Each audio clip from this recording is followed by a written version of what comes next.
2015 की एक ठंडी सुबह थी। कानपुर के नवाबगंज मोहल्ले में रहने वाले रवि और सुमन की शादी को 5 साल हो चुके थे। रवि एक प्राइवेट कंपनी में अकाउंटेंट था और सुमन एक घरेलू महिला। शादी के 3 साल बाद उनके घर एक प्यारी सी बेटी ने जन्म लिया, जिसका नाम उन्होंने आरुषि रखा। शुरुआत में सब कुछ सामान्य था, लेकिन धीरे धीरे रवि का स्वभाव बदलने लगा। छोटी छोटी बातों पर वह चिढ़ता, देर रात घर लौटता और सुमन को ताना मारता कि वो कुछ नहीं करती, बस खर्चा बढ़ाती है।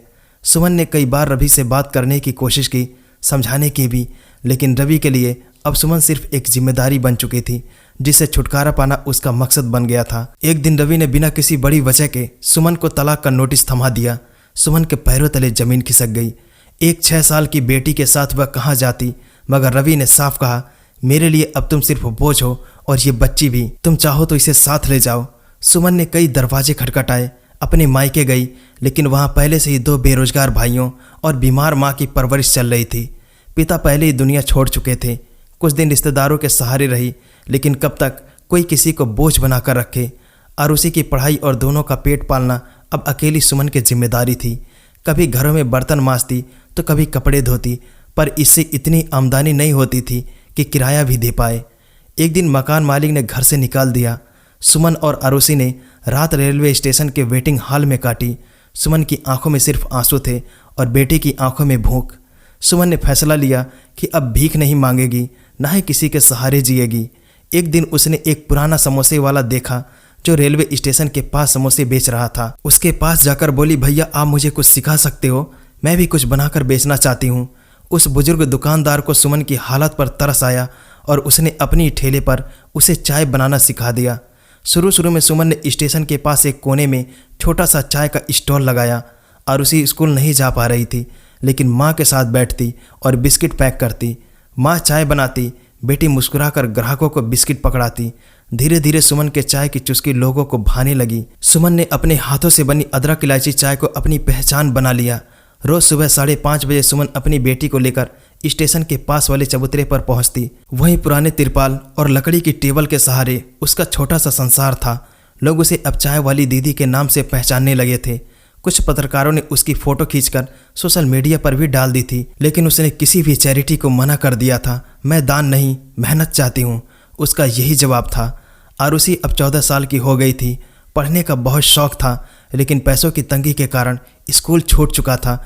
लेकिन वो हर शाम स्टेशन के पास वाले मंदिर में बैठकर गरीब बच्चों को पढ़ाने वाले एक शिक्षक से हिंदी और गणित सीखती थी। एक दिन शाम के वक्त एक शख्स उसके ठेले पर आया, सूट बूट में, आंखों में थकान और चेहरे पर एक अजीब सी बेचैनी। वो सुमन की चाय पीते ही ठिठक गया। बहुत बेहतरीन चाय है, कुछ यादें ताज़ा हो गई। सुमन ने उसकी तरफ ध्यान नहीं दिया क्योंकि दिन भर की थकान थी, पर आरुषि ने उस आदमी से कहा, चाय माँ बनाती है, सबसे अलग होती है। उस आदमी ने मुस्कुराते हुए कहा, तुम माँ बेटी साथ में अच्छा काम कर रही हो। अगले दिन फिर वही आदमी आया। हर दिन आने लगा, कभी कुछ किताबें लेकर आता, कभी मिठाई। धीरे धीरे सुमन को लगने लगा कि कोई अजनबी उसकी ज़िंदगी को गौर से देख रहा है। करीब 2 हफ्ते बाद सुमन का चेहरा पीला पड़ गया जब उसने सामने से आते उस शख्स को पहचान लिया। वो रवि था, जिसने 10 साल पहले उसे और बेटी को छोड़ दिया था। रवि अब एक नामी कंपनी का मैनेजर था। उसकी ज़िंदगी में बहुत कुछ बदल चुका था, लेकिन एक चीज़ वही थी, अहंकार। वो सामने आकर बोला, तुम यहाँ चाय बेच रही हो और ये लड़की, ये आरुषि है। आरुषि ने उसकी तरफ देखा और माँ की ओर सवालिया नज़रों से देखा। सुमन ने कुछ नहीं कहा। रवि ने कहा, तुम्हें क्या ज़रूरत थी ऐसे जीने की? कोर्ट से तो मैं पूरी तरह आज़ाद हो गया था, लेकिन तुमने तो बेटी को भी दर दर की ठोकरें खिलाई। सुमन की आंखों में आंसू थे, लेकिन आवाज़ में आत्मविश्वास। ठोकरें तो तूने ही दी थी और हमने उन्हीं पत्थरों को रास्ता बना लिया। रवि और सुमन की बातों को कुछ ग्राहकों ने सुन लिया। बातें धीरे धीरे फैलने लगी। किसी ने पूछा, आप ही वो आदमी हो जिसने इन्हें छोड़ा था? रवि चुप था। आरुषि अब सारा माजरा समझ चुकी थी। वो बोल पड़ी, आप मेरे पिता हैं, पर मैंने माँ के आंचल में ही पूरी दुनिया देखी है। हमें आपसे कुछ नहीं चाहिए। रवि थोड़ा गुस्से में भी था, थोड़ा शर्मिंदा बोला, मैं माफ़ी मांगने नहीं आया, बस देखना चाहता था कि तुम लोग जिंदा हो भी या नहीं। सुमन ने जवाब दिया, हम ना सिर्फ जिंदा हैं बल्कि जी रहे हैं और हर रोज़ एक नई उम्मीद के साथ उठते हैं। रवि चला गया। सुमन फिर से अपने काम में लग गई। आरुषि अब समझ चुकी थी कि उसकी माँ ही उसकी असली ताकत है। उसने माँ से कहा, माँ एक दिन हम अपना छोटा सा होटल खोलेंगे और उसका नाम होगा आरुषि टी हाउस। सुमन ने हंसते हुए उसकी पीठ थपथपाई। तू पढ़ लिख कर वो सब कर सकती है जो मैं नहीं कर सकी। हर दिन एक नया ग्राहक आता, एक नई कहानी सुनता, लेकिन सुमन और आरुषि की कहानी उन सब में सबसे अलग थी। एक संघर्ष, एक आत्मसम्मान और माँ बेटी के रिश्ते की मिसाल। शाम का धुंधलका स्टेशन पर धीरे धीरे उतर रहा था। चाय की भाप, तांबे की केतली से निकलती खुशबू और कोने में बैठी सुमन की आंखें जैसे कोई अनकहा गीत गुनगुना रही हो। हाथ चाय में व्यस्त थे मगर मन कहीं और भटक रहा था। बहुत पीछे, 10 साल पीछे। आरुषि पास में बैठी थी, बिस्कुट के पैकेट सजा रही थी, लेकिन माँ के चेहरे पर पसरे मौन को समझ चुकी थी। माँ सब ठीक है? उसने धीरे से पूछा। सुमन ने उसकी तरफ देखा, मुस्कुराई जैसे आंसू छुपाने की कोशिश कर रही हो और बोली, हाँ बेटा, बस कुछ पुरानी बातें याद आ गई। आरुषि फिर से अपने काम में लग गई और सुमन डूब गई यादों की उस नदी में जहाँ नज़ारे भी पुराने थे और दर्द भी ताज़ा।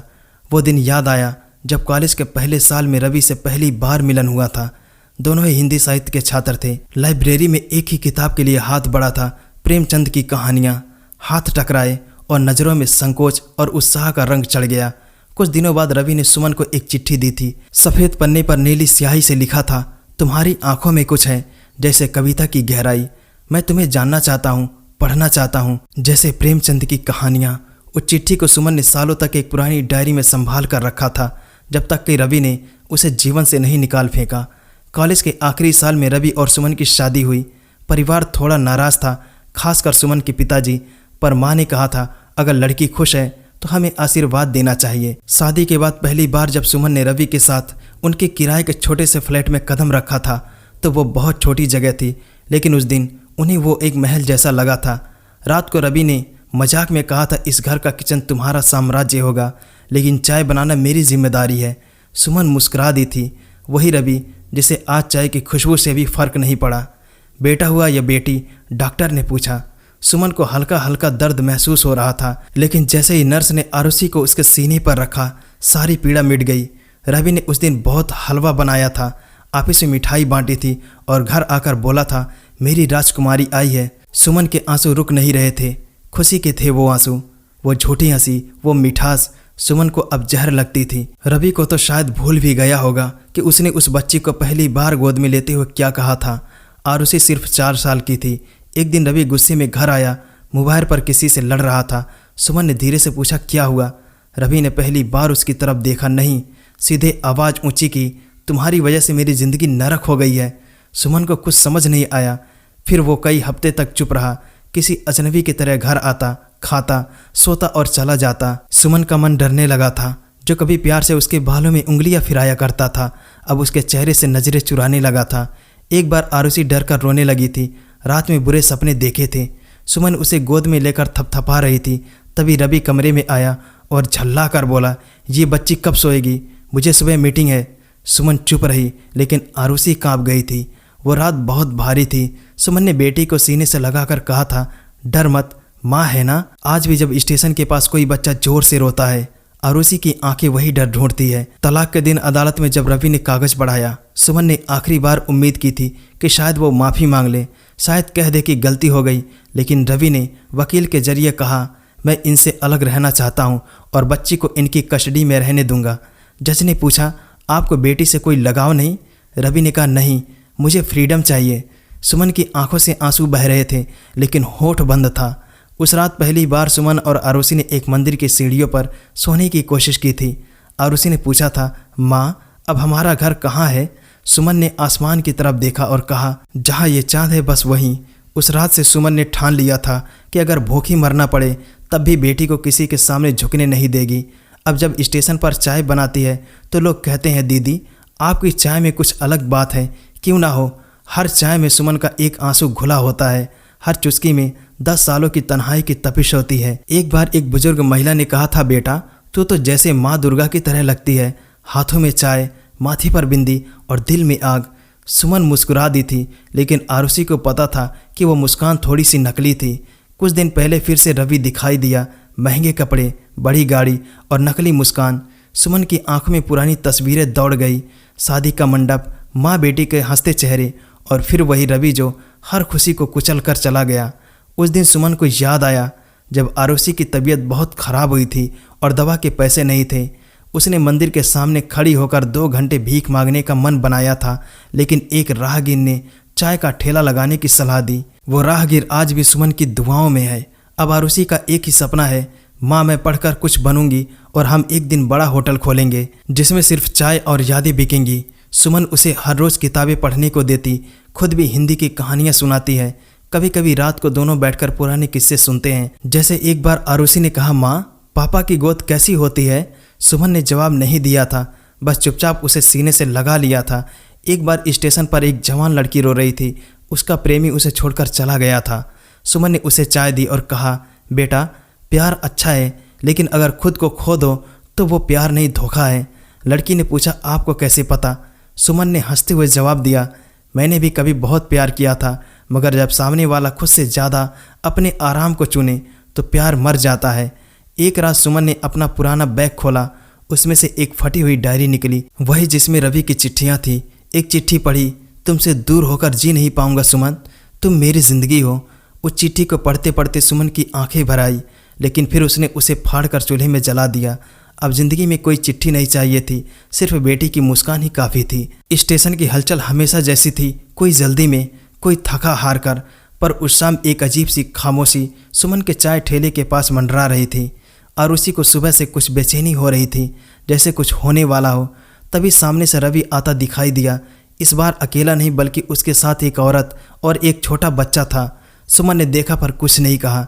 रवि पास आकर बोला, ये मेरी पत्नी कविता है और ये मेरा बेटा आरव।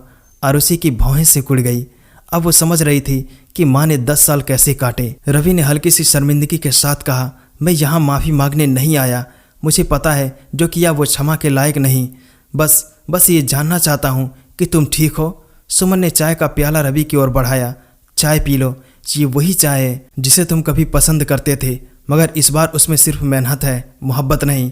रवि ने वो प्याला थाम लिया। चाय की गर्मी से ज़्यादा उस शब्द की तपिश ने उसे झुलसा दिया। कविता थोड़ी असहज हो उठी। वो शायद नहीं जानती थी कि उसका पति किस अतीत से गुजरा है, लेकिन उसने सुमन को नज़र भर देखा, एक सम्मान, एक सहानुभूति के साथ। कुछ दिनों बाद आरुषि ने कहा, माँ अब हमें कुछ बड़ा करना चाहिए। मुझे लगता है हम सिर्फ ठेला नहीं, एक छोटा सा दुकान शुरू कर सकते हैं। तुमने मुझे जीना सिखाया है, अब मैं कमाना चाहती हूँ। सुमन को बेटी की ये बात चुभी नहीं, बल्कि वो गर्व से भर उठी। उसी दिन दोनों ने फैसला लिया कि चाय की दुकान अब एक नया रूप लेगी। नाम रखा गया आरुषि टी हाउस।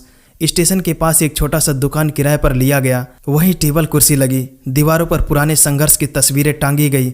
हर दीवार एक कहानी कहती थी, माँ बेटी की जिंदगी की कहानी। स्टेशन के कुछ ग्राहक तो अब बाकायदा दुकान पर आने लगे थे। एक पत्रकार ने अखबार में एक लेख भी छापा, तलाकशुदा महिला की चाय में जीने की मिठास। कुछ दिनों में दुकान चल निकली। एक दिन सुमन के पास एक खत आया, उस मोहल्ले से जहां वो पहले रवि के साथ रहती थी। पास ही एक स्कूल की प्रिंसिपल ने लिखा था, आपके संघर्ष की कहानी ने हमारे बच्चों को प्रेरित किया है, क्या आप स्कूल में आकर अपनी कहानी बताएंगी? सुमन चौंक गई। कभी उसी मोहल्ले से निकल गई थी, आज वहीं से बुलावा आ रहा था। आरुषि ने माँ का हाथ पकड़ा, माँ ये समय है उन लोगों को दिखाने का कि हम टूटे नहीं बने हैं। सुमन तैयार हुई, साधारण सी साड़ी पहनी, लेकिन चेहरे पर वही आत्मविश्वास था जो 10 सालों में धीरे धीरे गढ़ा गया था। स्कूल में जब सुमन ने अपनी कहानी सुनाई तो कई बच्चों की आंखें नम हो गई। तालियों की आवाज़ सुमन को भीतर तक भिगो गई। कई महीने बीत चुके थे। एक दिन रवि फिर चुपचाप दुकान के पास आया, इस बार अकेला। चेहरे पर थकान थी और आंखों में पछतावे की गहराई। आरुषि ने देख लिया, अब क्यों आए हो यहाँ? उसने पूछा। रवि धीमे स्वर में बोला, आरुषि मैं तुम्हारा पिता हूँ, बस एक बार माफ़ कर दो। आरुषि ने कहा, जिस दिन आप हमें स्टेशन पर छोड़कर गए थे उस दिन मैं बहुत छोटी थी, मगर उस दिन से लेकर आज तक माँ ने एक बार भी आपकी बुराई नहीं की। आप जानते हैं क्यों?